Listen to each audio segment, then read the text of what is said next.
Welcome back to our channel DMT logics. ఈరోజు క్లాస్లో poultry management 1 అనే పేపర్కి సంబంధించి ఫస్ట్ యూనిట్ చూద్దాం. అసలు ఫస్ట్ యూనిట్లోకి వెళ్ళే ముందు అసలు చికెన్ అంటే ఏంటో మనకు తెలియాలి. చికెన్ అంటే తెలియకపోవడం ఏంటి సార్, రోజు తింటున్నాం మేము అని అంటారేమో. సో చికెన్ అంటే అది కాదు నాన్న, చికెన్ అంటే కోడి అని అర్థం.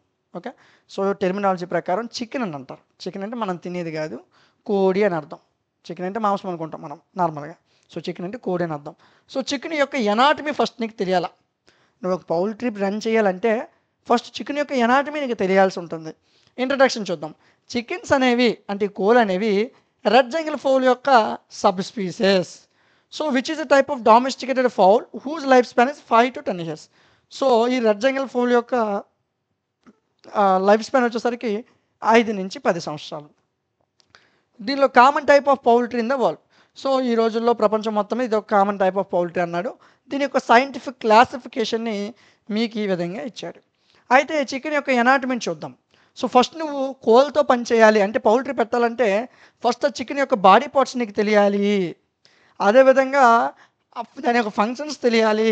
అదేవిధంగా అది మొగదా ఆడదా నీకు తెలియాలి.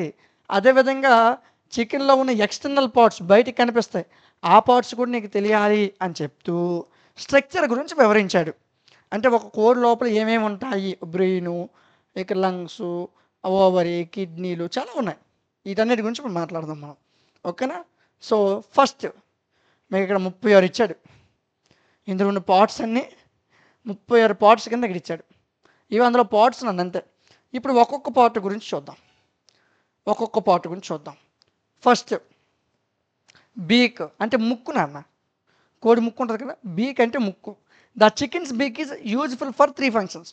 3 ఫంక్షన్స్లో కోడి యొక్క ముక్కు ఉపయోగపడుతుంది. ఫస్ట్లీగా యాజ్ ఎ మౌత్, ఈ ముక్కు అనేది నోరులా పనిచేస్తుంది.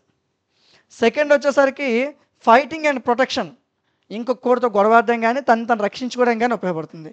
మూడో ఫంక్షన్ వచ్చేసరికి ఈ ముక్కు అనేది ఏదైతే ముందు బీక్ ఉంది కదా, ఈ ముందర ఉంటుంది కదా, సో ఆ ముక్కు అనేది serves as a teeth for breaking grass and food into pieces. So ఆ ముక్కు వల్ల ఏం జరుగుతుందంటే ఏదైతే గడ్డి ఉందో గడ్డి ముక్కలు చేయడం కానీ, ఏదైనా ఒక పీస్, ఏదైనా చికెన్ ముక్క దొరికింది అనుకుందాం అది తినడానికి, సారీ చికెన్ కాదు, ఏదో ఒక చిన్న ఇంత ముక్క దొరికింది అనుకుందాం, ఏదైతే అన్నం పెట్టామనుకుందాం, దాన్ని ముక్కలుగా చేయడానికి ఆ ముక్కే ఉపయోగిస్తుంది కదా. అంటే ఫుడ్ని పీసెస్ కింద చేయడానికి, గ్రాస్ అంటే పచ్చగడ్డిని ముక్కలు కింద చేయడానికి ఈ బీక్ ఉపయోగపడుతుంది. అదేవిధంగా ఈజీ టు స్వాలో, ఈజీగా మింగడానికి కూడా ఉపయోగపడుతుంది ఈ బీక్. ఆ ముక్కు వల్ల 3 ఫంక్షన్స్. ఓకేనా. తర్వాత ఎయిర్ లోబ్స్ అంటే చెవుల మీద ఉంటాయి కదా, చెవులు చూద్దాం. పిక్చర్లో ఉందేమో ఒకసారి చూద్దాం. Year lobes. సో పిక్చర్లో మీకు అది కనబడట్లేదు. చెవులు అన్న. ఓకే, వాటి గురించి మనం మాట్లాడదాం. ఇందులో ఉన్న మొత్తం ఈ పార్ట్స్ అన్నీ ఇక్కడ ఇచ్చాడు. సో ఇది రాసిన అయిపోయిన పెద్ద ప్రాబ్లం ఏం లేదు. ఓకేనా. సో ఇప్పుడు ఎందుకంటే ఒక్కొక్క పార్ట్ ఇక్కడ డిస్కస్ చేస్తున్నాం కాబట్టి. ఇయర్ లోబ్స్ ఇవి వినడానికి. And colour of the ear lobe tells us which colour egg the chicken would lay. ఎల్లన్న వుడ్ లే అంటే ఏం చెప్తున్నాడంటే ఇయర్ లోబ్స్ అంటే ఇవి చెవులు అనేవి వినడానికి ఉపయోగపడతాయి. ఆ చెవు మీద ఉన్న కలర్ ఏదైతే ఉందో, ఆ చెవి మీద కలర్ ఏదైతే ఉందో ఆ కలర్ ఎలాగుంటే ఎగ్ కలర్ అలాగే ఉంటుంది. సో ఎయిర్ లోబ్ అనేది వైట్గా ఉందనుకో, చెవులు అనేది వైట్గా ఉందనుకో కలర్లో, దాని గుడ్డు కూడా వైట్గా ఉంటుంది. ఒకవేళ ఎయిర్ లోబ్ అనేది రెడ్లో ఉందనుకో, రెడ్ కలర్లో ఉందనుకో, దాని యొక్క గుడ్డు కూడా బ్రౌన్ షెల్డ్ ఎగ్లా వస్తుంది. తెల్లగా ఉందనుకోనన్నా దాని చెవులు తెల్లటి గుడ్డు పెడుతుంది. ఎర్రగా ఉందనుకోనన్నా అది మనకి పారం కోడి, నాటుకోడి ఎగ్జాంపుల్ తీసుకోండి. పారం కోడి తెల్లగా ఉంటుంది, తెల్ల గుడ్లు పెట్టడానికి ఉపయోగపడుతుంది.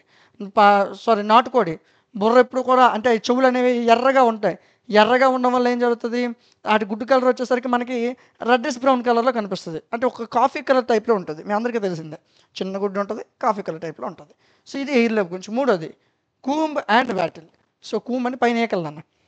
The comb and wattles are useful to cool their blood. So ఇవేం చేస్తాయంటే బ్లడ్ని కూల్ చేస్తాయి. ఐస్ కళ్ళు. So the eyeball of a chicken is stationary. So the chicken moves its head to vary the range of vision. So ఏం చెప్తున్నాడంటే కోడి యొక్క కళ్ళు మీరు ఇన్స్టాగ్రామ్లో, యూట్యూబ్లో చూసే ఉంటారు. కోడి తల మీద కెమెరా పెట్టేసి స్పీడ్కి వెళ్ళినా ఆ కెమెరా షేక్ అవ్వదు. ఓకే, దాన్ని బట్టి గింబుల్ అనేదని తయారు చేశారు. చెప్పారు కూడా ఆల్రెడీ, ఆన్లైన్లో చాలా ఉన్నాయి అవి. చూడండి, కోడి యొక్క తల మీద కెమెరా పెట్టేసి, సో దాన్ని ఫాస్ట్గా మూవ్ చేస్తే ఆ కెమెరా అనేది ఇటు ఇటు మూవ్ అవుతుంది. మనం కెమెరా పట్టుకుంటే ఎలాగా మూవ్ అయిపోతుంటుందో లేదా? కానీ కోడి తల మీద కానీ నువ్వు కెమెరా పెడితే అది మూవ్ అవ్వదు. అంటే కోడి యొక్క కళ్ళు కూడా స్టేషనరీగా ఉంటాయి. అంటే అలాగా స్ట్రైట్గా చూస్తుంది, అటు ఇటు తిప్పదు తల. ఓకే, అదే చెప్తూ వచ్చాడు. సో చికెన్ ఈ స్టేషనరీ చికెన్ యొక్క ఐ మూమెంట్ అనేది స్టేషనరీగా ఉంటుంది. సో అందువలన దాని యొక్క విజన్ యొక్క రేంజ్ని మాత్రం మారుస్తూ ఉంటుంది. ఇప్పుడు దూరంగా చూడాలనుకో మెడ మాత్రమే మారుస్తుంది. ఓకేనా, కొద్దిగా ఉంచుతూ ఉంటుంది అనమాట. సో దాని యొక్క హెడ్ని మూవ్ చేసుకుని విజన్ యొక్క రేంజ్ మారుస్తుంది. Next feathers. సో ఇవి హీట్ని ప్రొవైడ్ చేస్తాయి. అదేవిధంగా access buffers to tolerate the extremes of heat and cold. So బయట చలి ఎక్కువగా లేదా ఎండ ఎక్కువగా వేడి ఎక్కువగా ఉన్నదనుకో, దానిపైన ఉన్న ఈకలు ఉంటాయి కదా, ఫీదర్స్ అంటే ఈకలు అన్న. ఆ ఈకలతో ఆ వేడిని ఆ చల్లదనాన్ని టాలరేట్ చేసుకోగలదు ఈజీగా. మనం కూడా యాసకాలం వస్తే నార్మల్ బట్టలు వేసుకుంటాం, చలికాలం వస్తే కొంచెం దుప్పట్లు లాంటివి కప్పుకుంటాం. అలాగే వాటి ఈకలు కూడా అలాగే ప్రవర్తిస్తాయి. Next wings. As the cannot fly high. So వాటి కొన్ని రెక్కల వల్ల అవి పైకి ఎగరలేవు, కానీ 3 మీటర్ల వరకు ఎగరగలవు గ్రౌండ్ నుంచి. వాటి యొక్క టెయిల్ ఫెదర్స్, తోక మీద ఉన్న ఈకలు. Tail is used for balance. అది నడిచేటప్పుడు బ్యాలెన్స్ అవ్వడం కోసం తోకను యూజ్ చేసుకుంటుంది. ఫ్లై అయ్యేటప్పుడు ఈ తోకనే రడ్డర్ అంటే బ్యాలెన్సింగ్ ఆర్గాన్ కింద ఉపయోగించుకుంటుంది. ఫీట్ అండ్ క్లాస్, కాళ్ళు అన్న ఇలా ఉంటుంది కదా, ఆ కాలు యూజ్డ్ ఫర్ వాకింగ్ నడడానికి, ఫుడ్ను ఫైండ్ అవుట్ చేయడానికి. క్లాస్ దేనికంటే ప్రొటెక్షన్ కోసం, ఎవరైనా తక్కువ కూర్చున్నప్పుడు కూర్చోడానికి. సో ఇలాగా అందులో ఉన్న కొన్ని బాడీ పార్ట్స్ని మనం మాట్లాడుతున్నాం. అయితే ఇప్పుడు అది మగదా ఆడదని ఎలా ఐడెంటిఫై చేస్తాం? సో చాలా డిఫరెన్సెస్ ఉన్నాయి మేల్కి ఫీమేల్ చికెన్స్కి. First size. Male grows taller and usually weighs between 0.5 to 1 kg more than females. So సింపుల్గా చెప్పవచ్చు, కోడి చూడగానే పెద్ద కోడిలా ఉందనుకో అది మగ కోడి, కోడి సైజులో తక్కువ ఉందనుకో అది ఆడకోడి. ఎందుకంటే ఫీమేల్స్ కింద 1/2 kg లేదా కేజీ ఎక్కువ ఉంటుంది మేల్ కోడి. మగ కోడి అనేది ఫీమేల్ కోడి కన్నా కోడి పుంజు అనేది 1/2 kg లేదా కేజీ ఎక్కువ ఉంటుంది. This is the best classified after the chicken attains 4 weeks of age. So ఒక కోడికి 4 వారాలు అంటే నెల రోజుల తర్వాత నువ్వు ఆ కోడిని కోడి పుంజుని పక్కన పెట్టావనుకో, సో కోడి కన్నా కోడి పుంజు యొక్క సైజ్ ఎక్కువ ఉంటుంది, 1/2 kg నుంచి కేజీ వరకు. Next comb of the male becomes much larger than the comb of the female. ఫీమేల్కి మేల్కి తేడా ఏంటి? కోడి పుంజుకి తేడా ఏంటంటే కూంబ్ అంటే బుర్ర మీద ఉంటుంది కదా, చిన్నది చూపిస్తాను మీకు, పిక్చర్లో చూపిస్తే అర్థమైపోద్ది. ఇదిగోండి, సో ఇక్కడ ఇది ఉంది కదా, అంటే మీ కోడి పుంజుకి ఇందులో తేడా ఉంటుంది. కోడి పుంజుకి చాలా పెద్దది ఉంటుంది బుర్ర మీద, కోడికి అయితే చాలా చిన్నది ఉంటుంది. Okay, so next vocal expressions. A rooster crores but A hen doesn't. అంటే కోడి పుంజు ఎక్కువ అరుస్తుంది కానీ కోడి అరదు, దాన్ని బట్టి కూడా చెప్పొచ్చు. Rooster crows intermittently all through the day long. రోజు మొత్తం కూడా ఎప్పుడు పడితే అప్పుడు అరుస్తూ ఉంటుంది ఈ కోడి పుంజు. Next feathers. సో వాటి యొక్క ఆ ఈకలు బట్టి కూడా చెప్పొచ్చు. The tail feathers are long. కోడి పుంజుకి ఈకలు చాలా ఎక్కువగా ఉంటాయి, పెద్దది ఉంటుంది. కోడి పెట్టకైతే ఫీమేల్ కన్నా కోడి పుంజుకి అంటే ఫీమేల్ కన్నా మేల్కి కోడి కన్నా కోడి పుంజుకి తోక పెద్దది ఉంటుంది, అదే feathers. Next visor of chickens. Internal organization. చికెన్లో ఉన్న ఇంటర్నల్ ఆర్గనైజేషన్ లోపలికి వచ్చామనుకో, ఈ కోడిలో లోపల పార్ట్స్ గురించి మనం మాట్లాడుకుందాం. సో దీన్నే లోపల పార్ట్స్నే విసిరియా అని అంటారు. So one can see it by cutting the chicken along the ventromedian line. సో ఇది ఎలా చూడవచ్చు అంటే ఆ కోడిని కట్ చేసినప్పుడు మనం చూడవచ్చు. మనందరికీ తెలిసిందే. ఫస్ట్ కోయిలమ్ అంటే ఇదేంటంటే spacious cavity present in the బాడీలో ఉన్న స్పేసియస్ క్యావిటీనే కోయిలమ్ అంటారు. It is a true body cavity surrounded by mesodermal epithelia. So mesodermal epithelia చుట్టూ సరౌండ్ అయి ఉంటుంది ఈ క్యావిటీ అనేది. So all organs are placed in this coelom. ఈ కోలంలోనే ప్రతి ఆర్గాన్ కూడా ఉంటుంది. నెక్స్ట్ డైజెస్టివ్ సిస్టమ్ నాన్న, main for food storage and digestion. So digestive system అంటే ఫుడ్ని స్టోరేజ్ చేసుకోవడానికి, అదేవిధంగా డైజెషన్ చేసుకోవడం కోసం. It has a gizzard which is the most nutritious part. ఈ ప్రతి కోడిలో గిజార్డ్ అనే ఒకటి ఉంటుంది, ఒక ఆర్గాన్ ఉంటుంది. ఇది ఏం చేస్తుందంటే చికెన్లో which is high in protein, chicken high ప్రోటీన్గా ఉండడానికి, చికెన్లో ప్రోటీన్ శాతం ఎక్కువగా ఉండడానికి ఈ పార్ట్ ఉపయోగపడుతుంది. డైజెస్టివ్ సిస్టమ్స్లో ప్యాంక్రియాస్ ఉంటుంది, లివర్ ఉంటుంది. మనలో కూడా లివరు ప్యాంక్రియాస్ ఉంటాయి. Next respiratory system. మనకి ఎలాగైతే రెస్పిరేటరీ సిస్టమ్ ఉంటుందో వాటికి అలాగే రెస్పిరేటరీ సిస్టమ్ ఉంటుంది. లంగ్స్ని కలిగి ఉంటుంది, ఎయిర్ సాక్స్ని కలిగి ఉంటుంది. వీటి వల్ల హై వాల్యూమ్ ఆఫ్ ఎయిర్ ఇవి ప్రొవైడ్ చేయగలవు. ఎయిర్ సాక్స్ ఎప్పుడైతే లైటన్ అవుతాయి అంటే వెయిట్ తగ్గుతుందో the weight of the chicken body and allow them to fly. Air sacs ఎప్పుడైతే తగ్గిపోతాయి అంటే దాంట్లో ఉన్న అవి ఎగరడానికి అవసరమైన ఎయిర్ సాక్స్ ఏవైతే తేలిగ్గా అయిపోతాయో అప్పుడు కోడి ఎగరగలదు. Chicken breath 30 times in a minute. ఎప్పుడైతే ఈ కోడి అనేది ఎగురుతుందో అప్పుడు నిమిషానికి 30 సార్లు ఊపిరి పీల్చుకుంటుంది. Next circulatory system. ఇందులో 4 chambered హార్ట్ ఉంటుంది ఈ కోడికి. బ్లడ్ వెజల్స్ అన్నీ కూడా థొరాయిక్ క్యావిటీ చేత ఏవైతే రిబ్స్తో ఫామ్ అయిన థొరాయిక్ క్యావిటీ ఉంటుందో దాని చేత ఇందులో ఉన్న బ్లడ్ వెజల్స్ అన్నీ కూడా ప్రొటెక్ట్ చేయబడతాయి. Next excretory system.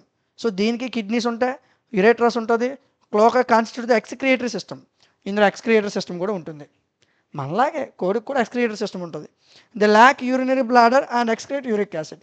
సో దీనికి యూరినరీ బ్లాడర్ ఉంటుంది, దాని నుంచి యూరిక్ యాసిడ్ బయటకు వస్తుంది అంటే సుసిపోతుంది. నెక్స్ట్ రీప్రొడక్టివ్ సిస్టమ్ అంటే production of gametes, female gametes male గ్యామెట్స్ని ప్రొడ్యూస్ చేయడం కోసం ఇందులో రీప్రొడక్టివ్ సిస్టమ్ ఉంటుంది. దీన్నే యూరినోజెనిటల్ సిస్టమ్ అని అంటారు. Next as it combinedly works with excretory system. ఈ ఎక్స్క్రియేటరీ సిస్టమ్తో పాటు కంబైన్గా వర్క్ అవుతుంది. లాస్ట్ది నర్వస్ సిస్టమ్. లాస్ట్ ఏంటంటే నర్వస్ సిస్టమ్. మనలాగే జస్ట్ లైక్ అస్, మనలాగే చికెన్స్లో కూడా నర్వస్ ఉంటాయి. అవి బాడీ మొత్తం ఉంటాయి, టినీ వైర్స్ లాగా అంటే చిన్న చిన్న వైర్ లాగా బాడీ మొత్తం ఉంటాయి. Which made the move consisting of central nervous system. So దీనివల్ల సెంట్రల్ నర్వస్ సిస్టమ్ కన్సిస్టెంట్గా మూవ్ అవుతూ ఉంటుంది. అదేవిధంగా ఆటోనామిక్ నర్వస్ సిస్టమ్ కూడా కన్సిస్టెంట్గా మూవ్ అవుతుంది అని చెప్తూ వచ్చాడు. సో మనకి అసలు క్వశ్చన్లో ఏముందో చూసినట్లయితే ఏమన్నాడు, ఫస్ట్ ఎక్స్టర్నల్ పార్ట్స్ గురించి మాట్లాడాడు, తర్వాత ఇంటర్నల్ పార్ట్స్ గురించి మాట్లాడాడు. ఒక కోడికి సంబంధించి చిన్న డీటెయిల్ ఇన్ఫర్మేషన్. మనం చికెన్ ఎప్పుడు పడితే అప్పుడు తినేస్తాం కదా, సో కొద్దిగా ఇన్ఫర్మేషన్ తెలుసుకుంటూ మంచిది. ఇది ఫస్ట్ క్వశ్చన్. నెక్స్ట్ క్వశ్చన్ చూద్దాం. మరి నెక్స్ట్ ఇంపార్టెంట్ క్వశ్చన్ అండి, అసలు పౌల్ట్రీ అంటే ఏంటి, పౌల్ట్రీ ఫామ్ యొక్క బేసిక్స్ని ఎక్స్ప్లెయిన్ చేయమన్నాడు. పౌల్ట్రీ అనేది it is the class of domesticated fowl అంటే birds which are farmed for their meat. ఏదైతే మాంసం కోసం మనం పెంచే పక్షులు ఏవైతే ఉన్నాయో అవి, మరియు గుడ్లు కోసం పెంచే పక్షులు, మరియు ఫీదర్స్ అంటే వాటి యొక్క వెంట్రుకల కోసం పెంచుతాం. ఈ మూడిటి యొక్క ఈ మూడు కలిపి పెంచడాన్ని పౌల్ట్రీ అని అంటారు. సో ఇందులో these are most typically the members of the orders. So కొన్ని ఆర్డర్స్ చెప్పాడు. First galliformes, anseriform. గాలిఫార్మ్స్ అంటే ఏం లేదన్న, ఇప్పుడు చికెన్స్ ఉన్నాయా, కోళ్ళు ఉన్నాయా, కోళ్ళు ఇవన్నీ కూడా గాలిఫార్మ్స్కి వస్తాయి. బాతులు ఇవన్నీ ఉన్నాయా, ఎన్సెరిఫార్మ్స్ కిందకి వస్తాయి. ఓకేనా, సరే. Geese among all chickens are the most popular species utilized for the both meat and egg production. So ఎక్కువగా కోళ్ళు ఏవైతే ఉన్నాయో ఈ కోళ్ళనే మాంసం కోసం మరియు గుడ్లు ప్రొడక్షన్ చేయడం కోసం ఉపయోగిస్తారు. నెక్స్ట్ పౌల్ట్రీ ఫార్మింగ్ యొక్క బేసిక్స్. Poultry farming involves rearing, breeding, caring of domesticated birds before learning the basics in poultry farming. So poultry ఫార్మింగ్లో ఏమేమి ఉంటాయి అని చెప్తూ వచ్చాడంటే రేరింగ్, బ్రీడింగ్ అంటే ఈ గుడ్లు పొదగడం ఉంటాయి కదా, గుడ్లు పొదగడం. అదేవిధంగా కేరింగ్ ఆఫ్ డొమెస్టికేటెడ్ బర్డ్స్, కొన్ని డొమెస్టికేటెడ్ బర్డ్స్ కేర్ చేయడం. ఇవన్నీ కూడా పౌల్ట్రీ ఫార్మింగ్కు ముందే బేసిక్స్ నేర్చుకోవాలి. ఓకే, పౌల్ట్రీ బర్డ్స్ మొత్తం బేసిక్ టైప్ మొత్తం నేర్చుకోవాలి. అయితే పౌల్ట్రీ బర్డ్స్ అనేవి జనరల్గా ఫోల్స్ అని పిలుస్తారు అని చెప్తూ వచ్చాడు. నెక్స్ట్ ఈ ఫోల్స్లో బ్రాయిలర్స్ ఏవి, లేయర్స్ ఏవి, అసలు ఈ రెండింటి మధ్య డిఫరెన్స్ ఏంటి. ఒకవేళ ఎగ్జామ్లో right a difference between broilers and layers అని అడిగాడనుకో ఇలా రాయొచ్చు. మనం బాయిలర్ కోళ్ళ అని అంటాం కదా, అవే బాయిలర్స్. ఓకే, లేయర్స్ అంటే ఓన్లీ గుడ్లు, మనం గుడ్లు తింటాం కదా, 5 రూపాయలు 6 రూపాయలు గుడ్డు తింటాం కదా, వైట్ గుడ్డు. ఆ గుడ్డు తయారవ్వాలంటే కోడి అవసరం. కోళ్ళు ఏవైతే కోళ్ళు గుడ్లు మాత్రమే తయారు చేస్తే వాటిని లేయర్స్ అంటారు. ఏవైతే కోళ్ళు మాంసం కోసం పెంచుతారు, పారణ కోళ్ళు తింటాం కదా మనం, వాటిని బాయిలర్స్ అంటారు. ఓకే, ఓన్లీ ఫర్ మీట్, మాంసం కోసం మాత్రం పెంచే వాటిని బాయిలర్స్ అంటారు. ఏవైతే గుడ్లు కోసం, రేర్ అంటే పొదగడం నాన్న, గుడ్లు పొదిగే వాటి కోసం పెంచుతారో వాటిని లేయర్స్ అంటారు. ఇవి ఫీమేల్ ఫ్లవర్స్. ఏ బర్డ్స్ అయితే సైజు చాలా వేరంగా పెరిగేస్తుంది ఈ బాయిలర్స్ది, ఇవి fowls are injected with hormones, వీటిని ఇంజెక్ట్ చేస్తారు. ఎక్కువ గుడ్లు పొదగడం కోసం హార్మోన్స్ ఇంజెక్ట్ చేస్తారు. Generally male birds are reared for their meat. So వీటన్నిటిని కూడా మాంసం కోసం మాత్రం పెంచుతారు. 6 నుంచి 7 వారాల్లో పెరిగేస్తాయి. లేయర్స్ అనేవి వీటిని వ్యాక్సినేట్ చేస్తారు రెగ్యులర్గా, రోజు వ్యాక్సినేట్ చేసి హెల్త్ని మానిటర్ చేస్తారు. బాయిలర్స్ ఏవైతే ఉన్నాయో వైట్ ప్లే మౌత్ రాక్తో క్రాసింగ్ చేసినప్పుడు కార్నిష్తో అప్పుడు మనకి బాయిలర్స్ అనేవి ప్రొడ్యూస్ అవుతాయి. ఎగ్జాంపుల్గా ఒక 2 రకాలు ఇచ్చాడు. ఇవి ఎప్పుడు కూడా రోజు కూడా డీబేక్ రెగ్యులర్లీ, రోజు డీబేక్ చేయడం వల్ల, అదేవిధంగా హెల్తీ ఎగ్ ప్రొడక్షన్ రావాలంటే న్యూట్రియంట్స్ వీటికి అందిస్తారు. సో దీనివల్ల మంచి ఎగ్ ప్రొడక్షన్ వస్తుంది. ఎగ్జాంపుల్ వైట్ లెగ్ హార్న్ అని ఒక ఎగ్జాంపుల్ ఇచ్చాడు. సో బాయిలర్స్కి లేయర్స్కి చిన్న తేడా. బాయిలర్స్ అంటే మాంసమే గుర్తుపెట్టుకోండి, లేయర్స్ అంటే గుడ్లు. ఈ 2 బుర్రలో ఉంచుకొని సరిపోతుంది. ఓకే, ఇవి మ్యాక్సిమం మగవి, ఇవి ఆడవి. ఓకే, ఇక్కడ గుడ్లు పొదుగుతారు, ఇక్కడ హార్మోన్స్ ఇంజెక్షన్ ఇచ్చి గుడ్లు పొదిగిస్తారు, ఇక్కడ 6 నుంచి 7 వారాల్లో పెరిగేస్తాయి ఇవి. ఓకేనా. సో ఈ బాయిలర్స్ ఎలా ప్రొడ్యూస్ అవుతాయంటే వైట్ ప్లే మౌత్ రాక్ అనేది కార్నిస్తో క్రాసింగ్ చేసినప్పుడు బాయిలర్స్ వస్తాయి. ఇక్కడ ఇవేం చేస్తాయంటే హెల్తీ ఎగ్ ప్రొడక్షన్ కోసం రెగ్యులర్గా డీబీక్ చేస్తారు, న్యూట్రియంట్స్ డీబీకింగ్ డైలీ చేస్తారు, అందువల్ల మంచి ఎగ్ ప్రొడక్షన్ వస్తుంది. ఇది ఈ రెండింటి మధ్యన డిఫరెన్స్. ఓకేనా. నెక్స్ట్, సో కొన్ని కొన్ని కోళ్ళు ఎలా ఉంటాయంటే అవి మాంసాన్ని ఇస్తాయి, గుడ్లు పొదుగుతాయి. అలాంటి కోసం చూద్దాం. సో అందులో ఒక ఎగ్జాంపుల్ ఇది, స్టేజెస్ ఆఫ్ పౌల్ట్రీ. సో ఆ ఎగ్జాంపుల్ ఇచ్చారు, దాని గురించి ఎక్స్ప్లెయిన్ చేయలేదు. పౌల్ట్రీలో స్టేజెస్ చూద్దాం. If we come across the life cycle of a layer బర్డ్స్ని నువ్వు తీసుకున్నావు, we will come to know that there are 2 stages. ఇప్పుడు ఏవైతే గుడ్లు పొదుగుతాయో వాటి గురించి చూసుకుందాం. ఇందులో 2 స్టేజ్లు ఉంటాయి. ఫస్ట్ బ్రూడింగ్ స్టేజు, రెండోది లేయింగ్ స్టేజ్. ఫస్ట్ స్టేజ్ ఏంటి? Brooding stage. రెండోది లేయింగ్ స్టేజ్. సో ఆ స్టేజ్లు ఏంటో కొద్దిగా చూద్దాం. First stage brooding stage. Brooding స్టేజ్లో ఏం చేస్తారు, ఏవైతే కొత్తగా ఇప్పుడు ఏవైతే చిన్న పిల్లలు ఉంటాయి కదా, గుడ్డు నుంచి పొదిగిన చిన్న పిల్లలు ఉంటాయి కదా, ఆ న్యూలీ హ్యాచ్డ్ చిక్స్, ఆ చిన్న పిల్లల్ని cannot regulate their body temperature. దాని యొక్క బాడీ టెంపరేచర్ రెగ్యులేట్ చేయలేము, చాలా డెలికేట్గా ఉంటాయి చిన్న కోడి పిల్లలు. Okay, they are kept in a special room ఒక స్పెషల్ రూమ్లో ఈ చిన్న కోడి పిల్లల్ని పెడతారు. ఆ చిన్న కోడి పిల్లల్ని బ్రూడర్స్ అంటారు. And maintain at a constant temperature, ఒక టెంపరేచర్తో మెయింటైన్ చేస్తారు. ఎంత? 95 degrees Fahrenheit టెంపరేచర్తో మెయింటైన్ చేస్తారు. విత్ హెవీ కేర్, చాలా ఎక్కువ జాగ్రత్తగా క్వాలిటీ ఫుడ్, 6 నుంచి 8 వారాల వరకు క్వాలిటీ ఫుడ్ ఇస్తారు. ఇదేనివి లేయర్ బర్డ్స్ ఒక లైఫ్ సైకిల్ అన్న, అంటే గుడ్లు పొదుగుతాయి కదా, ఆ కోలు గురించి మాట్లాడుతున్నాను నేను ఇప్పుడు. Next, till they gain appropriate weight. ఎంతైతే అప్రాప్రియేట్ వెయిట్ ఉందో అంత వెయిట్ వచ్చినంత వరకు ఈ బ్రూడర్స్ అన్నిటిని కూడా ఒక స్పెషల్ రూమ్లో పెడతారు. సెకండ్ స్టేజ్, ఇప్పుడు జాగ్రత్తగా పెంచారు కదా, ఇప్పుడు లేయింగ్ స్టేజ్. అంటే 22 వారాల తర్వాత గుడ్లు పొదవడం స్టార్ట్ అవుతాయి. లేయింగ్ ఎగ్స్, గుడ్లు పెట్టడం కంటిన్యూ ఫర్ 12 to 8 months, 12 నుంచి 18 నెలల వరకు గుడ్లు పెడుతూనే ఉంటాయి. కొన్ని చిక్స్ అయితే గుడ్లు పెట్టవు ప్రాపర్గా, వాటిని cent in to slaughter houses, అంటే ఈ చికెన్ కొట్లు ఉంటాయి కదా, ఆడికి పంపించేస్తారు. ఓకే, అయితే ఇప్పుడు పౌల్ట్రీలో ఉన్న బ్రీడ్స్ గురించి చూద్దాం. 2 type ఆఫ్ బ్రీడ్స్ ఉంటాయి. ఇండియాకి సంబంధించిన వాటిని ఇండిజినస్ అంటారు, ఇండియా కాకుండా బయట దేశాలకు సంబంధించిన వాటిని ఎగ్జాటిక్ బ్రీడ్స్ అని అంటారు. 2 రకాల బ్రీడ్స్. సో ఇండిజినస్ బ్రీడ్లో కొన్ని బ్రీడ్స్ పేర్లు ఇచ్చాడు, అదేవిధంగా ఎక్సోటిక్ వెరైటీస్లో కొన్ని రకాలు ఇచ్చాడు. సో చూద్దాం ఏంటి. పౌల్ట్రీ బ్రీడ్స్లో 2 రకాలు, ఒకటి భారతదేశానికి సంబంధించి చెందినవి, ఇంకొకటి భారతదేశం చెందనివి. భారతదేశం చెందిన వాటిలో కొన్ని ఇచ్చాడు, అసిల్, బుస్రా, చిట్టగాంగ్, కోచిన్, బ్రహ్మన్ కొన్ని ఇచ్చాడు. అదేవిధంగా బయట దేశాలు, ఫస్ట్ మెడిటేరియన్ బ్రీడ్స్, బయట దేశాల్లో 3 రకాలు ఇచ్చాడు అనమాట. బయట దేశాల్లో 3 రకాలు మెడిటేరియన్ బ్రీడ్స్ ఒక 3 ఇచ్చాడు, అమెరికా బ్రీడ్లు ఒక 5-6 ఇచ్చాడు, బ్రిటిష్ బ్రీడ్లు ఒక 6-7 ఇచ్చాడు. ఓకే, సో వాటిలో ఎగ్జాంపుల్ ఇది కంటిన్యూషన్, దీని కంటిన్యూషన్ అన్నది. ఓకే, అయితే ఇప్పుడు పౌల్ట్రీ ఫార్మింగ్ని మేనేజ్మెంట్, దాని యొక్క కేరింగ్ ఎలా ఉండాలి అని అడిగాడు. అది ఎప్పుడు కూడా పౌల్ట్రీ ఫార్మింగ్ అవుతుందో సేఫ్ ఎన్విరాన్మెంట్లో, ప్రాపర్ ఎన్క్లోజర్తో, ప్రాపర్ వెంటిలేషన్ ఉండాలి. అది first point.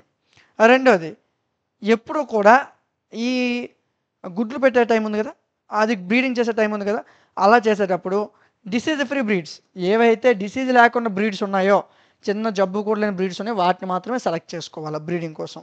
Next, water facility and feed, అంటే దానికి భోజనము, వాటర్ ఫెసిలిటీ ఏదైతే ఉందో అవన్నీ కూడా హై క్వాలిటీలో ఇవ్వాలి నువ్వు కోళ్ళకి. తర్వాత హైజీన్ కండిషన్స్ ఎప్పుడు కూడా మెయింటైన్ చేస్తూ ఉండాలి. రెగ్యులర్గా వాటిని స్క్రీనింగ్ చేయాలి, వాటికి ఏమైనా డిసీజెస్ ఉన్నాయా లేవా అనేది చేసుకొని హైజీన్ కండిషన్స్ మెయింటైన్ చేయాలి. ఇప్పుడు ఫీడ్ మేనేజ్మెంట్ గురించి చూద్దాం మనం. ఏవైతే the fowls are generally fed with food, grains, bran of rice, wheat. అంటే ఏం లేదు, అయితే ఈ కోళ్ళు ఉన్నాయి కదా, వీటికి పెట్టే ఫుడ్ గురించి మాట్లాడుతున్నాడు. ఫుడ్ గ్రెయిన్స్ అంటే ధాన్యం ఇలాంటివి, బ్రాన్ ఆఫ్ రైసు కొద్దిగా కొంత రైసు, వీట్ అంటే ఏంటి, గోధుమలు, ఆయిల్ కేక్సు, ఫిష్ మీలు, బోన్ మీలు, విటమిన్స్, మినరల్స్, ఫ్రెష్ వాటర్లో సాల్ట్ ఉండడం, ఇవన్నీ కూడా ఈ ఫీడ్లో ఉండాలి. అంటే అవి తినే భోజనాల్లో ఇవన్నీ ఉన్నట్టు చూసుకోవాలి. పౌల్ట్రీలో వచ్చే కొన్ని డిసీజుల గురించి మాట్లాడదాం. ఇవి మీరు గుర్తుపెట్టుకోవాలి. డిసీజుల ఎక్స్ప్లెనేషన్ ఏమి ఉండదు, గుర్తుపెట్టుకోవడమే. పౌల్ట్రీ ఫార్మర్స్ అనేవాళ్ళు గుడ్ హైజీన్ కానీ మంచి హైజీన్ కండిషన్స్ని మెయింటైన్ చేస్తే ఇన్ఫెక్షన్స్ అనేవి తగ్గుతాయి లేదా రెడ్యూస్ అవుతాయి, మినిమైజ్ అవుతాయి. సో ఇంటెన్సివ్ పౌల్ట్రీ ఫార్మింగ్ వల్ల అన్హైజీన్గా ఏవైనా హైజీనస్ లేదనుకో, అంటే నీట్గా లేదనుకో, కొన్ని వ్యాధులు వస్తాయి. ఆ వ్యాధులు, ఆ వ్యాధి యొక్క పేరు, వ్యాధి ఎందుకు వచ్చింది, వ్యాధుల పేర్లు, వ్యాధి ఎందుకు వచ్చింది. ఓకే, ఇవి మీరు గుర్తుపెట్టుకోవాల్సినవి. ఓకేనా. సో ఇది మనకి ఒక చిన్న ఇన్ఫర్మేషన్. వాడు ఏం అడిగాడు మనకి క్వశ్చన్లో, పౌల్ట్రీ అంటే ఏంటి, పౌల్ట్రీ ఫార్మింగ్ మీద బేసిక్ ఇది. ఓకేనా. ఎక్స్ప్లెయిన్ అబౌట్ పౌల్ట్రీ ఫార్మింగ్ అని ఇస్తే ఇది కూడా రాసేయచ్చు, ప్రాబ్లం లేదు. ఓకేనా. సో చాలా ఇంపార్టెంట్ క్వశ్చన్, 1-2 సార్లు చదవండి. నెక్స్ట్ క్వశ్చన్ చూద్దాం. పౌల్ట్రీ ఫార్మింగ్ అంటే ఏంటి, ముందు క్వశ్చన్లో బేసిక్స్ నేర్చాం. ఈ భారతదేశంలో అంటే గతంలో పౌల్ట్రీ ఇండస్ట్రీ ఎలా ఉండేది, ఇప్పుడు ఎలా ఉంది అనేది మాట్లాడదాం. ఇంట్రడక్షన్. పౌల్ట్రీ ఫార్మింగ్ అంటే, పౌల్ట్రీ అంటే యానిమల్ హస్బెండరీ రిలేటెడ్గా ఉండేదాన్ని, where birds are raised commercially. ఎక్కడైతే పక్షులు కమర్షియల్గా రైజ్ చేస్తారో, డొమెస్టికల్గా, కొన్నిసార్లు డొమెస్టికల్గా, ఎందుకు, గుడ్ల కోసం, లేదా వాటి యొక్క వెంట్రుకల కోసం, లేదా మాంసం కోసం, వీటి కోసం కమర్షియల్గా రైజ్ చేసే కొన్ని బర్డ్స్ ఏవైతే ఉన్నాయో అవన్నీ కూడా పౌల్ట్రీ అనే పదానికి రిలేటెడ్గా ఉన్నాయి అని చెప్పాడు. ఎగ్జాంపుల్ చికెన్స్ అంటే మనం తినే కోళ్ళు, బాతులు, గీస్, డక్స్, ఇదొక రకమైన బాతు, ఇదొక బాతు నాన్న. ఓకేనా. అయితే ఇప్పుడు పౌల్ట్రీలోనే కొన్ని ప్రొడక్ట్స్ చూద్దాం. మన హ్యూమన్ కన్జంప్షన్ కోసం మనకి మాంసం, గుడ్లు ఉంటే చాలు. బై ప్రొడక్ట్స్ ఇంక్లూడ్, ఇందులో కొన్ని బై ప్రొడక్ట్స్ ఉన్నాయి. So high economic value applied to crops by farmers. So farmers ఎవరైతే ఉన్నారో ఫార్మర్స్కి ఈ మాన్యూర్ ఏదైతే, ఇప్పుడు కోళ్ళు మొత్తం కోళ్ళు పెంట ఉంటుంది కదా, ఆ కోళ్ళ పీతులు ఉంటాయి కదా, సో అవన్నీ ఒక పెంటలా చేసి అవి అమ్ముతారు. అవి కాస్ట్లీ అండి, చాలా కాస్ట్. వాటి యొక్క మాన్యూర్ అనేది హై ఎకనామిక్ వాల్యూ, చాలా ఎక్కువ వాల్యూ ఉంటుంది. ఎవరైతే ఫార్మర్సు వాళ్ళ యొక్క పంటల కోసం దాన్ని వాడతారో అవి చాలా ఎక్కువ వాల్యూ ఉంటుందని చెప్తున్నాడు. అయితే present and past sceneries of poultry farming. Poultry farming గతంలో ఎలా ఉంది, ఇప్పుడు ఎలా ఉందో చూద్దాం.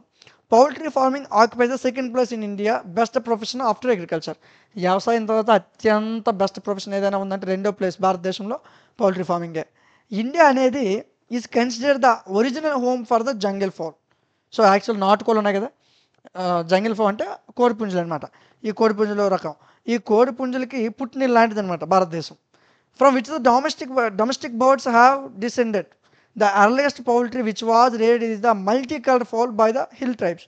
సో కొండ జాతుల వాళ్ళు ఎవరైతే ఉన్నారో వాళ్ళు మల్టీ కలర్డ్ ఫౌల్ అంటే ఈ కోడిపుంజులు చాలా జాతులు ఉంటాయి, వీటన్నిటిని కూడా వాళ్ళు పెంచేవాళ్ళు ఎర్లియస్ట్ రోజుల్లో అని చెప్తున్నాడు, అంటే పాత రోజుల్లో. The first poultry farming in India was started. మొదట ఏ సంవత్సరం స్టార్ట్ అయింది, 1912 సంవత్సరంలో. క్రిస్టియన్ మిషనరీ అయిన యూపీ ఇత అనే అతను 1912 సంవత్సరంలో యూపీలో ఇత అనే ప్లేస్లో అతను స్టార్ట్ చేశాడు నాన్న. ఫస్ట్ పౌల్ట్రీ ఫార్మింగ్ ఎక్కడ స్టార్ట్ అయింది, 1912లో యూపీలో ఒక క్రిస్టియన్ మిషనరీస్ అందరూ కలిసి యూపీలో ఇత అనే ప్లేస్లో స్టార్ట్ చేశారు పౌల్ట్రీ ఫార్మింగ్ని. రెండోది, ఫస్ట్ పౌల్ట్రీ ఎగ్జిబిషన్ ఎప్పుడు జరిగిందంటే లక్నోలో జరిగిందన్న. అదే సంవత్సరం 1912 డిసెంబర్ నెలలో పౌల్ట్రీ ఎగ్జిబిషన్ అనేది లక్నోలో జరిగింది. అప్ టు ద ఇయర్ 1957 సంవత్సరం వరకు పౌల్ట్రీ ఫార్మింగ్ అనేది is a back yard venture, but afterwards an effort has been developed by establishing. 1957 సంవత్సరం వరకు పౌల్ట్రీ ఫార్మింగ్ అనేది ఒక వెనుకబడింది అనమాట. అంటే ఈ బిజినెస్ అనేది కొంచెం వెనుకబడి ఉంది. ఎప్పుడైతే 1957 దాటిందో ఇది బాగా డెవలప్ అయ్యింది అని చెప్తూ వచ్చాడు. ఎప్పుడు ఎస్టాబ్లిషింగ్ ఒక ప్రాజెక్ట్ వచ్చింది మన భారతదేశంలో, the Indian poultry development project వచ్చింది 1950 తర్వాత. అప్పుడు పౌల్ట్రీ ఫార్మింగ్ బాగా ప్రమోట్ చేశారు, దానికి సంబంధించిన ట్రైనింగ్ ఫెసిలిటీస్ ఇచ్చారు. కొన్ని స్టేటస్ ఏవైతే ఉత్తరప్రదేశ్ దగ్గరలో ఉన్న స్టేటస్ ఏవైతే ఉన్నాయో ఆ దగ్గర రాష్ట్రాలకి పౌల్ట్రీ ఫార్మింగ్ అంటే ఏంటి అవన్నీ ప్రమోట్ చేస్తూ వచ్చారు. Next, it was started with 269 poultry development centres. So ఇది 269 పౌల్ట్రీ డెవలప్మెంట్ సెంటర్తో స్టార్ట్ అయింది. In each with unit of 100 layers of improved breeds in different parts of the country. భారతదేశం మొత్తంలో వేరు ప్రాంతాల్లో 100 లేయర్స్ ఆఫ్ ఇంప్రూవ్డ్ బ్రీడ్స్తో ఎన్ని start అయ్యాయి? 269 poultry development centre start అయ్యాయి. Mostly leghorn and Rhode Island breeds which are imported from USA నుంచి ఒక 2 బ్రీడ్స్ని తీసుకొచ్చారు. This has brought a tremendous change, అనుకోనని చాలా విపరీతమైన చేంజ్ని తీసుకొని వచ్చింది. ఈ పౌల్ట్రీ ఫార్మింగ్ హిస్టరీలోనే ఇది ఒక టర్నింగ్ పాయింట్ అని చెప్తొచ్చు. బట్ అదే టైంలో రిస్క్ కూడా, పౌల్ట్రీ డిసీజుల్లో రిస్క్ కూడా పెరిగింది. To be tackled in this period leading to inclusion of poultry science as a subject in agriculture university. So ఇది యుఎస్ నుంచి ఒక 2 బ్రీడ్స్ తీసుకొచ్చారు. దానివల్ల పౌల్ట్రీ ఫార్మింగ్ మొత్తం టర్నింగ్ పాయింట్ జరిగింది, దాని హిస్టరీలోనే మొత్తం మారింది. అదే రోజుల్లో సేమ్ అదే టైంలో డిసీజెస్ కూడా పెరిగాయి, పౌల్ట్రీ డిసీజ్ యొక్క రిస్క్ కూడా పెరిగింది. ఓకే, దీన్ని ఇవి ఎలా ప్రాపర్గా లీడ్ చేయాలని చెప్తూ అగ్రికల్చర్ యూనివర్సిటీలో పౌల్ట్రీ సైన్స్ అనే ఒక సబ్జెక్ట్ని కూడా ప్రొడ్యూస్ చేశారు అని చెప్తూ వచ్చాడు.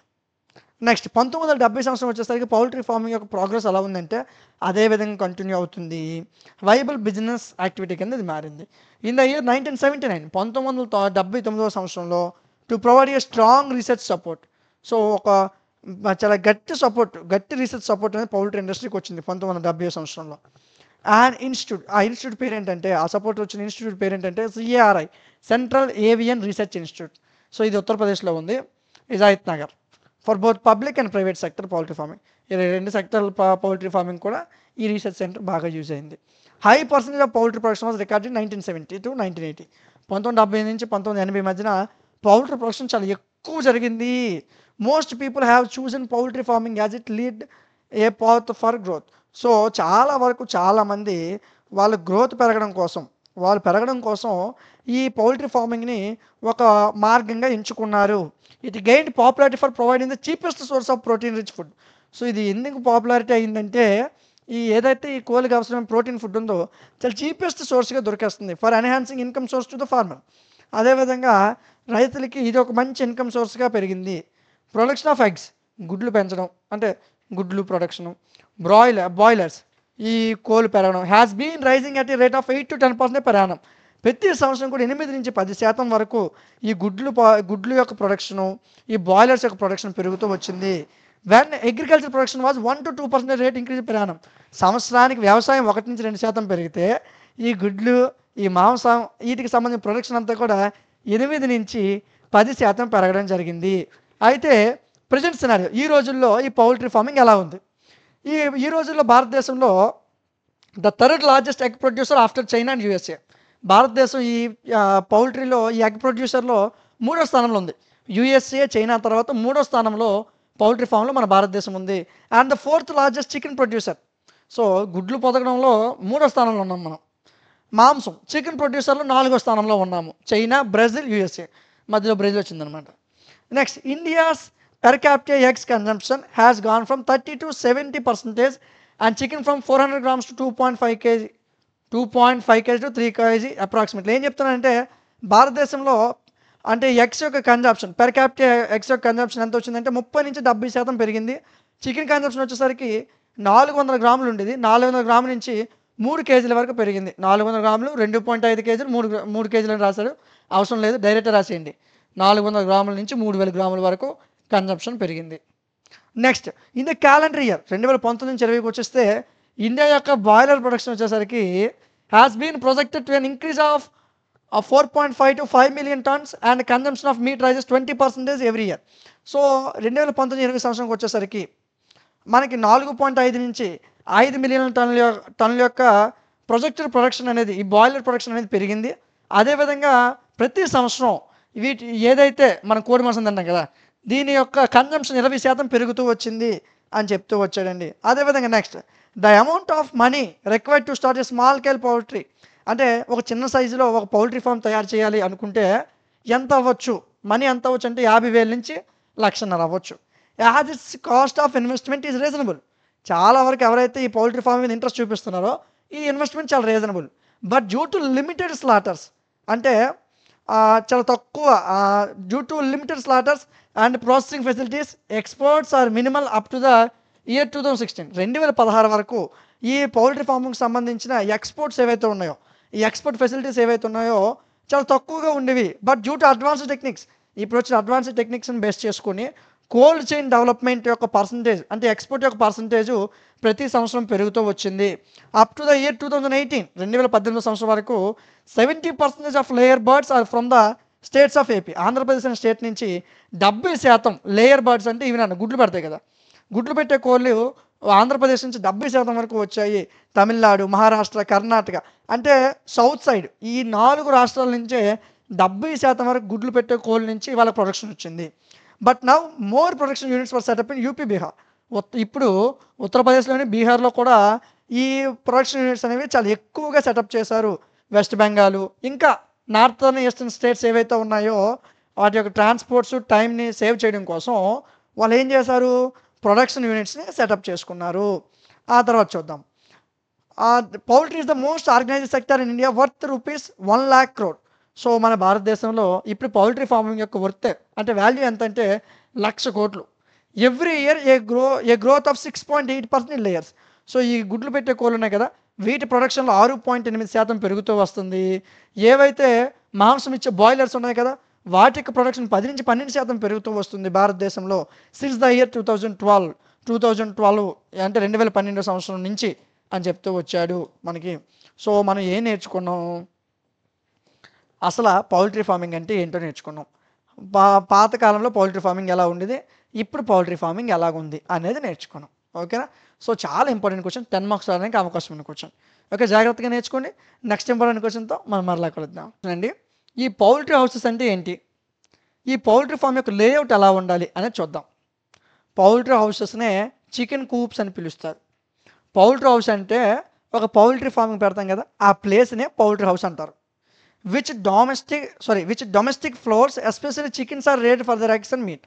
సో ఎక్కడైతే ఈ కోళ్ళు పెంచుతాం కదా, ఏవైతే ఆ మాంసం కోసం మరియు గుడ్ల కోసం పెంచుతామో ఆ ప్లేస్ని చికెన్ హౌసెస్ అంటారనమాట, పౌల్ట్రీ హౌసెస్ అని అంటారు. Poultry houses protect the fowls from harsh environmental conditions. ఈ పౌల్ట్రీ హౌస్ ఏం చేస్తాయంటే ఏవైతే ఈ కోళ్ళు ఉన్నాయో వీటిని హార్స్ ఎన్విరాన్మెంటల్ కండిషన్స్ నుంచి ప్రొటెక్ట్ చేస్తాయి, కాపాడతాయి. The person who maintains poultry house or the poultry farmer is called పౌల్ట్రర్.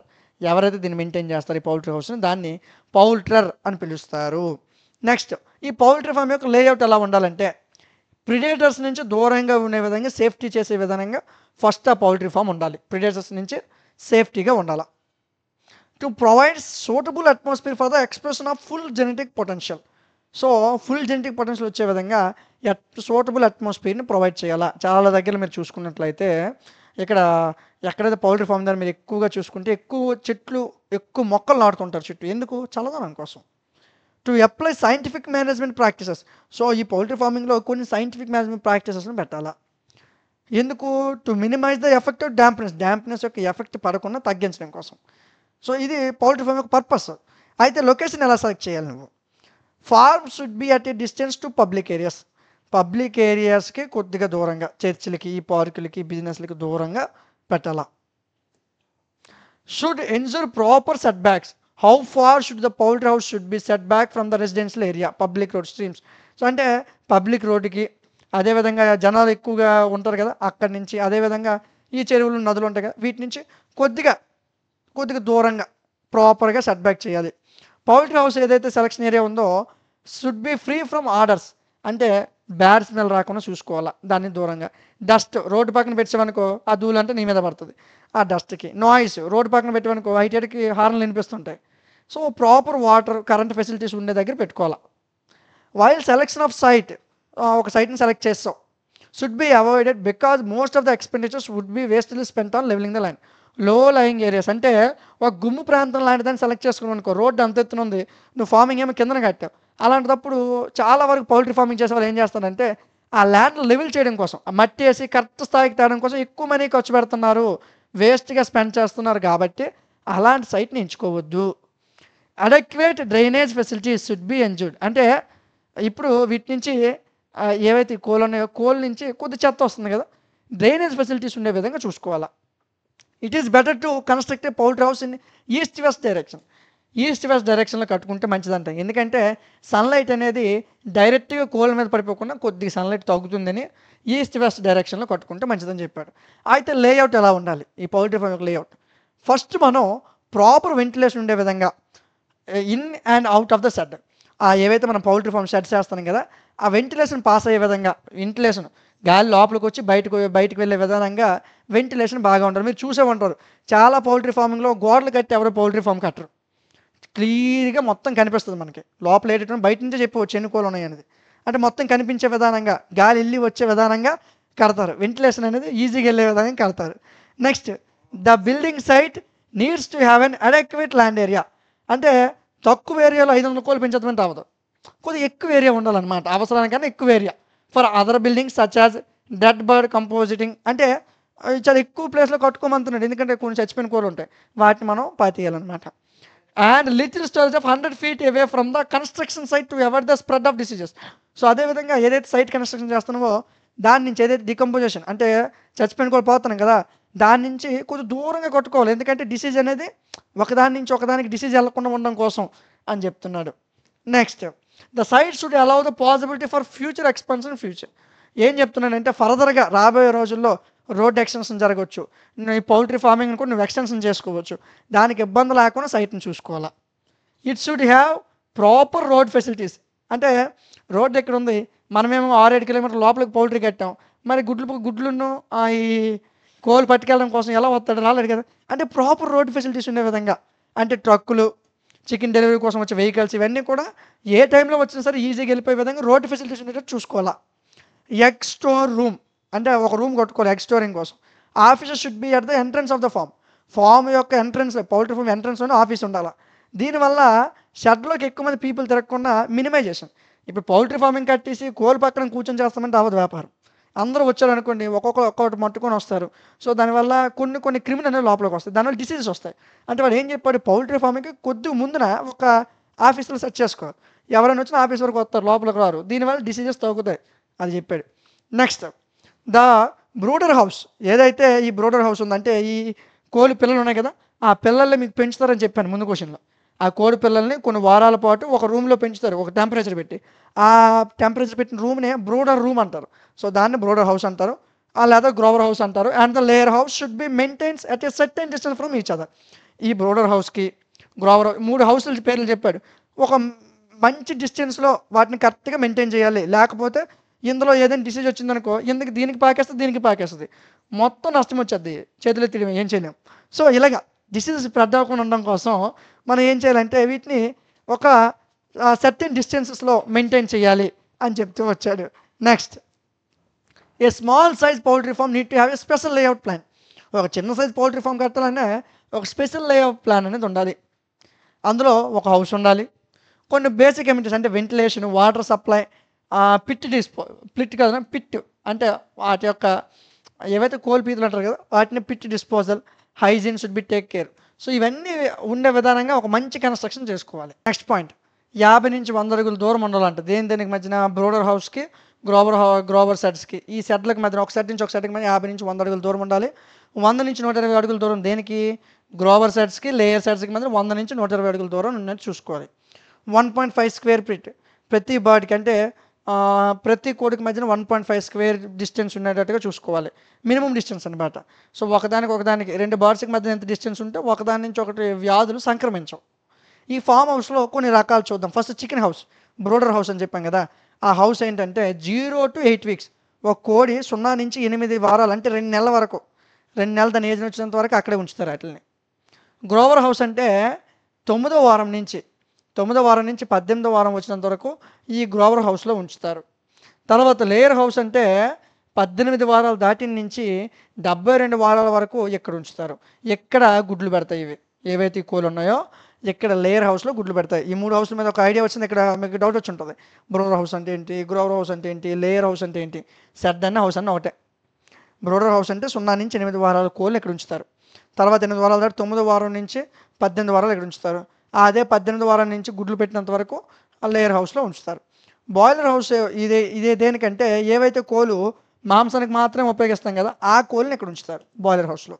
Breeder house అంటే మేల్ ఫీమేల్ బ్రీడ్స్ రెండింటిని కూడా ఉంచుతారు, ఎందుకంటే వాటి సూటబుల్ సెక్స్ రేషియోని మెయింటైన్ చేయడం కోసం ఉంచుతారు. అయితే ఆ హౌస్ యొక్క లేఅవుట్ ఎలా ఉంటుంది, ఈస్ట్ వెస్ట్ డైరెక్షన్లో పెట్టాలి, దానివల్ల సన్లైట్ డైరెక్ట్గా బర్డ్స్ మీద పడదు. డిస్టెన్స్ ఒక కోడికి ఇంకొక కోడికి మధ్యన 1 నుంచి 2 స్క్వేర్ ఫుట్ డిస్టెన్స్ ఉండే విధంగా చూసుకోవాలి. 2.3 స్క్వేర్ ఫీట్ డిస్టెన్స్ ఎప్పుడైతే with deep letter 2.3 square foot distance when square foot okay distance when read with deep letter. ఏం చెప్తాను, డిస్టెన్స్ ఎలా ఉండాలి, ఒక కోడికి ఇంకో కోడికి మధ్యన 1 నుంచి 2 అడుగుల దూరం ఉండాలి. ఎప్పుడైతే డీప్ లెటర్తో రేర్ అవుతాయో అప్పుడు 2.3 స్క్వేర్ అడుగులు ఉంటే చాలు. ఫ్లోరింగ్ వచ్చేసరికి కాంక్రీట్తో చేయాలి, ఎక్కడ తడి ఉండకూడదు, మాయిశ్చర్ ఫ్రీగా ఉండాలి. ఫ్లోరింగ్ అనేది 2 అడుగులు బయటకు ఉండాలి. దానివల్ల out side the wall to prevent the entry of rodents entry అవ్వకుండా ప్రివెంట్ చేయగలం. రూఫ్ పైన వచ్చేసరికి ఇన్వెస్ట్మెంట్ కాస్ట్ని బట్టి కొన్నిసార్లు టైల్స్తో కానీ, షెడ్ లాగ్ కానీ, మానిటర్ టైప్ కానీ, కాంక్రీట్తో కానీ, నీకు డబ్బులున్న దాన్ని బట్టి ఎక్కువ రికమెండెడ్ గ్యాబుల్ టైప్ వేసుకోమని చెప్తున్నారు ఇది రూఫ్ వచ్చేసరికి పౌల్ట్రీ ఫార్మింగ్లో. నెక్స్ట్ లెంత్ వచ్చేసరికి నువ్వు ఎంత ఇన్వెస్ట్ చేస్తున్నావు దాన్ని బేస్ చేసుకుని, ఎన్ని స్పీసెస్ 500 కోల 1000 కోల అని దాన్ని బేస్ చేసుకుని లెంత్ ఉండాలి. విడ్త్ వచ్చేసరికి జనరల్గా 25 నుంచి 30 స్క్వేర్ ఫీట్స్ వెంటిలేషన్ కోసం. Opening should be on the roof top for escaping of hazardous gases. So లోపల ఉన్న హానికరమైన వాయువులు ఏవైతే ఉన్నాయో బయటకు వెళ్ళిపోవడం కోసం టాప్లో వెంటిలేషన్ ఉంచాలి. విడ్త్ అనేది 35 అడుగుల కన్నా 35 exhaust fans are maintain. So width వచ్చేసరికి 35 అడుగుల పైన ఎగ్జాస్ట్ ఫ్యాన్స్ ఉండాలి, వాటిని మెయింటైన్ చేయాలి. హైట్ యాక్చువల్గా టైర్స్ని బేస్ చేసుకుని డిపెండ్ అయి ఉంటుంది. ఇప్పుడు ఆ టైర్స్ ఇంక్రీజ్ అయ్యానుకో ఫామ్ యొక్క హైట్ ఇంక్రీజ్ అవుతుంది. అదేవిధంగా sides from the roof line will be 7 feet nearly and in the centre up to 12 feet. The difference of 5 feet should be there from side to top. ఏం చెప్తున్నాడు, height ఎలా ఉండాలంటే ఈ టైర్స్ని base చేసుకుని height ఉంటుంది. టైర్స్ ఎప్పుడైతే పెరుగుతాయో హైట్ అనేది పెరుగుతూ ఉంటుంది. అయితే ఒక సైడ్ యొక్క హైట్ చూసుకున్నట్లయితే 7 అడుగుల వరకు ఉండాలి రూఫ్ లైన్ అనేది. సెంటర్ అనేది 12 అడుగుల వరకు ఉండాలి. సో మధ్యన 5 అడుగులు ఏదైతే ఉందో అది సైడ్ నుంచి మిడిల్కి వచ్చే విధంగా ఉండేటట్టు చూసుకోమని చెప్తున్నాడు. లైట్నింగ్ వచ్చేసరికి గ్రౌండ్ లెవెల్ నుంచి 7 నుంచి 8 అడుగుల పైన ఉండాలి. అక్కడ సీలింగ్ ఫ్యాన్ పెట్టుకోవాలి. 9 ఇంచ్ అడుగుల పైన 2 బల్బులు పెట్టుకోవాలి. 9 నుంచి 12 అడుగుల పైన. Doors and overhang it depends on the layout of farm constructor. నువ్వేదైతే పౌల్ట్రీ ఫామ్ కట్టావో దాన్ని బేస్ చేసుకుని దానికి ఎలాంటి డోర్లు పెట్టాలి అనేవి నువ్వు డిసైడ్ చేసుకోవాలని చెప్తూ వచ్చాడు. ఇది పౌల్ట్రీ ఫామ్ ఎలా కట్టాలి, పౌల్ట్రీ హౌస్ ఎలా కట్టాలి అనే దాని గురించి చాలా చాలా ఇంపార్టెంట్ క్వశ్చన్ అన్న. చాలా అంటే చాలా ఇంపార్టెంట్ క్వశ్చన్, 10 మార్క్స్ పక్కా వస్తుంది ఈ క్వశ్చన్. ఓకే, ఈ చాప్టర్లో ఉన్న మరొక ఇంపార్టెంట్ క్వశ్చన్ మనం ఇప్పుడు చూద్దాం. ఈ చాప్టర్లో లాస్ట్ ఇంపార్టెంట్ క్వశ్చన్ అన్న, పౌల్ట్రీ ఫార్మింగ్లో కొన్ని సిస్టమ్స్ ఉంటాయి, వాటి గురించి మాట్లాడమండు. ఫస్ట్ ఇంట్రడక్షన్, పౌల్ట్రీ ఫార్మింగ్ అంటే డొమెస్టికేటెడ్ బర్డ్స్ ఆల్రెడీ మనం ఇంతవరకు చదివిందే. ఈ చికెన్స్, ఈ డక్స్, ఏవైతే ఈ బాతులు, ఈ కోళ్ళు, వీటిని పెంచడం గుడ్లు కోసము, మాంసం కోసము, వేరే వేరే ప్రొడక్ట్స్ కోసం వీటిని పెంచడాన్ని పౌల్ట్రీ ఫార్మింగ్ అంటారు. For efficient management, better productivity కోసం పౌల్ట్రీ అనేది వేరు వేరు సిస్టమ్స్లో ఉంటుంది.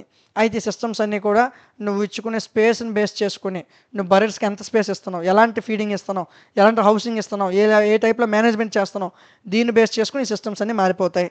The main system of poultry farming or ఈ పౌల్ట్రీ ఫార్మింగ్లో మెయిన్ సిస్టమ్ వచ్చేసరికి free range system, intensive system, semi intensive system, backyard system. So కొన్ని సిస్టమ్స్ చెప్పాడు. ఫస్ట్ అసలు ఫ్రీ రేంజ్ సిస్టమ్ అంటే ఏంటో చూద్దాం.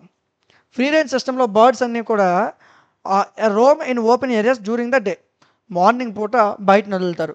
Are provided with shelter at night పూట షెల్టర్ వేస్తారు. ఇవి ఫ్రీ రేంజ్ సిస్టమ్ అంటే. అవి నేచురల్ బిహేవియర్స్ని ఎగ్జిబిట్ చేస్తాయి. స్క్రాచింగ్, ఫ్రోజింగ్, డస్ట్ బాతింగ్ ఇవన్నీ ఉంటాయి. ఫీడింగ్ వచ్చేసరికి నేచురల్ వెజిటేషన్ ఫీడ్ చేస్తారు. కొన్ని ఇన్సెక్ట్స్, కొన్ని వామ్స్, అదేవిధంగా కొన్ని సప్లిమెంటరీ ఫీడ్ ఇస్తారు. అడ్వాంటేజ్లు, దీనివల్ల బర్డ్ యొక్క వెల్ఫేర్ బాగుంటుంది. నేచురల్ డైటు, హౌసింగ్ కాస్ట్ తగ్గిపోతుంది, ఎందుకంటే బయట ఉంటాయి మార్నింగ్ పూట అవి. డిసడ్వాంటేజ్ వచ్చేసరికి బయట ఉండేటప్పుడు ప్రిడేటర్స్కి దొరకవచ్చు, ఏమైనా వ్యాధులు సంక్రమించవచ్చు, వెదర్ అనుగుణంగా లేనప్పుడు కొన్ని ఇబ్బందులు వస్తాయి, ఓవర్ ఫీడింగ్ జరిగిపోవచ్చు. ఈ మెథడ్ అనేది ఆర్గానిక్ ఫార్మింగ్లో వాడతారు. ల్యాండ్ అనేది ఈజీగా ఎక్కడైతే దొరుకుతుందో అక్కడ వాడతారు. ఇలాంటి రెండోది ఇంటెన్సివ్ సిస్టమ్ నాన్న. ఇది మోడర్న్ కమర్షియల్ సిస్టమ్. బర్డ్స్ అన్నీ కూడా ఇండోర్స్లో ఉంటాయి. Well constructed poultry house. మనం ఇప్పుడు పౌల్ట్రీ హౌస్లో ఎక్కడ చూసినా, పౌల్ట్రీ ఫార్మింగ్ ఎక్కడ చేసిన వాళ్ళు చూసినా లోపల ఉంటాయి. అండర్ కంట్రోల్డ్ ఎన్విరాన్మెంట్ కండిషన్, కొన్ని కంట్రోల్డ్ ఎన్విరాన్మెంట్ కండిషన్స్ ఉంటాయి. సో దాంట్లో వాటన్నిటిని ఉంచుతారు. దీనివల్ల ఆ స్టాకింగ్ డెన్సిటీ పెరుగుతుంది, డిసీజ్ కంట్రోల్ బెటర్ అవుతుంది. అయితే ఇక్కడ 3 సబ్ టైప్లు వచ్చాయి ఇందులో. ఇంటెన్సివ్ సిస్టమ్ 3 టైప్లు. డీప్ లెటర్ సిస్టమ్స్, బర్డ్స్ అన్నీ కూడా ఫ్లోర్ కవర్ అయ్యే విధంగా లిటిల్ మెటీరియల్స్, అంటే ఫ్లోర్ పైన చిన్న చిన్న కొద్ది చెత్త, కొన్ని చెక్కకి సంబంధించిన చిన్న చిన్న మొక్కలు, అదేవిధంగా పీరియాడికల్గా వాటిని చేంజ్ చేస్తూ ఉంటారు. అండ్ టైం ఒక నెల 2 నెలలకు మారుస్తుంటారు. Litter helps absorb moisture. వీటి వల్ల ఏం జరుగుతుందంటే ఈ కిందనేసిన ఆ చిన్న చిన్న చిన్న ఏవైతే ఆ చెక్కకి సంబంధించిన చిన్న చిన్న ముక్కలు, చెక్క పౌడరు, లేకపోతే చిన్న ఏవైనా కొన్ని డస్ట్ పార్టికల్స్ కిందన వేస్తారు. దానివల్ల ఇవి ఎప్పుడైతే కోడిపీతలు పడతాయో వాటిని అవి అబ్జార్బ్ చేసుకుంటాయి. ఏదైనా తడి పడినా వెంటనే అబ్జార్బ్ చేసుకుంటాయి అని చెప్తూ వచ్చాడు. అదేవిధంగా దీనివల్ల అబ్జర్వ్ చేసుకున్న దాని నుంచి స్మెల్ తగ్గిపోతుంది, డిసీజ్ అనేది స్ప్రెడ్ అవ్వదు. ఇందులో రెండో రకం వచ్చేసరికి బ్యాటరీ కేజ్ సిస్టమ్. బర్డ్స్ అన్నీ కూడా చిన్న చిన్న కేజెస్లో ఉంటాయి. ఒక రోస్ టైర్స్ అంటే ఇలాగ ఒక్కొక్క దీంట్లో ఒక్కొక్క కోడి పెడతారు. సో దీనివల్ల ఎగ్ కలెక్షన్ ఈజీ అయిపోద్ది, ఫీడింగ్ ఈజీ, క్లీనింగ్ ఈజీ. కాకపోతే మూమెంట్ అనేది రిస్ట్రిక్ట్ అవుతుంది. ఆ లోపల ఉండాలి కోడి, అటు ఇటు తిరగడం అవ్వదు. కోడి వ్యాన్ చూసామనుకో, కోడి లోపల ఒక్కొక్క కోడికి పెట్టలే, ఒక 5, 10, 15 కోళ్ళు ఎలా పెట్టేస్తుంటారు. ఆ 10 కోళ్ళు అక్కడికి నుంచి మించి అటు ఇటు తిరగలేవు. అలాగా ఒక్కొక్క కోడికి ఒక్కొక్కలా కేజెస్ రూపంలో పెడతారు. కామన్లీగా లార్జ్ స్కేల్ లేయర్ ఫామ్స్లో ఇలా ఉంచుతారు వీటిని. Next slatted or wire floor system. ఇది మొత్తం స్లేట్స్ ఆర్ వైర్ మెస్తో ఉంటుంది. కింద fall below keeping the birds clean. So ఏవైతే కోళ్ళు ఉన్నాయో ఆ కింద మొత్తం కూడా క్లీన్గా ఉండేటట్టు చూసుకుంటారు. ఇవి బాయిలర్స్కి, లేయర్స్కి రెండింటికి కూడా హైజీన్గా ప్రయారిటీ ఎవరైతే ఇస్తారో వాళ్ళు ఈ మెథడ్ని వాడతారు, ఈ సిస్టమ్ని. అయితే ఇంటెన్సివ్ సిస్టమ్ యొక్క అడ్వాంటేజ్లు చూసుకుంటే ప్రొడక్టివిటీ ఎక్కువ ఉంటుంది, డిసీజ్ కంట్రోల్ అవుతుంది, స్పేస్ని కరెక్ట్గా యూజ్ చేసుకోవచ్చు. డిసడ్వాంటేజ్ కాస్ట్ ఎక్కువ ఉంటుంది, బర్డ్స్ ఆఫ్ లిమిటెడ్ మూమెంట్ ఎక్కువ ఉండదు, దీనివల్ల వెల్ఫేర్ అనేది తగ్గిపోతుంది. నెక్స్ట్ సెమీ ఇంటెన్సివ్ సిస్టమ్ గురించి మనం మాట్లాడదాం. There is a combination of free range and intensive system. Free range system, intensive system మొత్తం కంబైన్ చేస్తేనే వచ్చేది సెమీ ఇంటెన్సివ్ సిస్టమ్ అనమాట. ఇక్కడ బర్డ్స్ అనేవి ఒక పౌల్ట్రీ హాబ్స్ షెల్టర్ కోసం, వాటిని ప్రొటెక్ట్ చేయడం కోసం open run where they can move during the day. Semi intensive system అంటే మార్నింగ్ పూట ఇవి బయటకు వచ్చేస్తాయి, నైట్ పూట పౌల్ట్రీ హౌస్ అనేది వాళ్ళకి షెల్టర్ కింద ఉంటుంది. ఫీడింగ్ వచ్చేసరికి నేచురల్ సోర్సెస్, అదేవిధంగా బ్యాలెన్స్డ్ డైట్ ఇస్తారు. అడ్వాంటేజ్లు బర్డ్స్ అనేవి బయటికి వెళ్ళడం వల్ల ఫ్రెష్ ఎయిర్ పీల్చుకుంటాయి, ఎక్సర్సైజ్గా ఉంటుంది, అదేవిధంగా కంట్రోల్డ్ ఫీడింగ్, మంచి ప్రొటెక్షన్ ఉంటుంది. డిసడ్వాంటేజ్లు వచ్చేసరికి సో ఎక్కువ స్పేస్ ఉండడం వల్ల but less than free range, requires more space than intensive farming. Intensive farming కన్నా చాలా ఎక్కువ స్పేస్ ఉండాలి, అంటే తక్కువ స్పేస్ ఉంటుంది, ఎందుకంటే కోళ్ళని బయట తిరిగినప్పుడు ఎక్కువ స్పేస్ ఉండాలి. It is suitable for medium scale farmers. ఎవరైతే మీడియం స్కేల్ ఫార్మర్స్ వాళ్ళకి మంచిది, వాళ్ళు బర్డ్ వెల్ఫేర్ అదేవిధంగా ప్రొడక్షన్ కరెక్ట్గా బ్యాలెన్స్ చేసుకునేది బాగుంటుంది. Next back yard extensive system వచ్చేసరికి ఇది ఒక ట్రెడిషనల్ సిస్టమ్స్, రూరల్ ఏరియాస్లో చూస్తారు. స్మాల్ నెంబర్ ఆఫ్ బర్డ్స్, చాలా తక్కువ బర్డ్స్, డొమెస్టిక్ యానిమల్స్, అదేవిధంగా హౌస్ హోల్డ్ కన్సంప్షన్ కోసం పెంచుతారు. Often made from local available materials, కొన్ని లోకల్గా ఉన్న మెటీరియల్స్తో వాటికి హౌసింగ్ చేస్తారు. ఫీడింగ్ వచ్చేసరికి చిన్న చిన్న పురుగులు, చిన్న చిన్న ధాన్యాలు, కొన్ని హౌస్ హోల్డ్ స్క్రాప్స్, చిన్న చిన్న పురుగులు తినుకొని బతుకుతాయి. అడ్వాంటేజ్ చాలా తక్కువ కాస్ట్, లో మెయింటెనెన్స్. ఎవరాళ్ళ ఇంటికాడ ఎవరు ఇప్పుడు విలేజెస్లో చూసుకుంటే 2-3 కోళ్ళు పెంచుతారు, చిన్న కోళ్ళు కూడా ఉంటుంది, కాస్ట్ తక్కువ. కొద్దిగా తెల్లవారుసరికి చిన్న మేత వేస్తారు, తర్వాత బయటికి వెళ్ళి తిరుక్కొని వస్తాయి. దాని గురించి చెప్తున్నారు, వాటిని ఎక్స్టెన్సివ్ సిస్టమ్ అంటారు అనమాట. తక్కువ కాస్ట్, తక్కువ maintenance, fresh meat, eggs for the family. 2-3 కోళ్ళు అనుకో, మనకు నచ్చినప్పుడు ఒక కోడిని వేసి తినేయచ్చు. గుడ్లు పెట్టే కోడి అనుకో, మంచి గుడ్లు ఇస్తుంది. డిసడ్వాంటేజ్ వచ్చేసరికి ప్రొడక్టివిటీ తక్కువ. 2-3 కోళ్ళు పెంచితే ఎంత ప్రొడక్టివిటీ, ఎంత కొద్ది వస్తుంది, హై మోర్టాలిటీ రిస్క్, అదేవిధంగా తక్కువగా పెరుగుతాయి అని చెప్తూ వచ్చాడు. సో ఇవి మనకి ఇందులో ఉన్న కొన్ని సిస్టమ్స్ గురించి మాట్లాడాం. ఓకేనా? సో ఇక్కడితో ఫస్ట్ యూనిట్ అయింది, జాగ్రత్తగా నేర్చుకోండి. సో ఈ యూనిట్ మొత్తం విన్నారు కదా, ఓకేనా? సో రిమైనింగ్ యూనిట్స్కి అన్నిటి కూడా డిఎం లాజిక్స్ యాప్లో ఉంటాయి. ఓకే, మీకు ఈ యూనిట్ నచ్చి మీకు అర్థమైతేనే మిగతా యూనిట్స్కి యాప్లో పేమెంట్ చేసి తీసుకోండి. పీడిఎఫ్ కూడా సేమ్ ఇదే పీడిఎఫ్లో మీకు ఇస్తాం. పీడిఎఫ్ కూడా యాప్లో ఓపెన్ అవుతుంది. ఫస్ట్ యూనిట్ ఓపెన్ చేసి చూడండి, first unit PDF, first unit class వినండి, నచ్చితేనే మిగతా యూనిట్లు తీసుకోండి. ఓకేనా? సో నెక్స్ట్ సెకండ్ యూనిట్తో మనం మరలా కలుద్దాం. Thank you.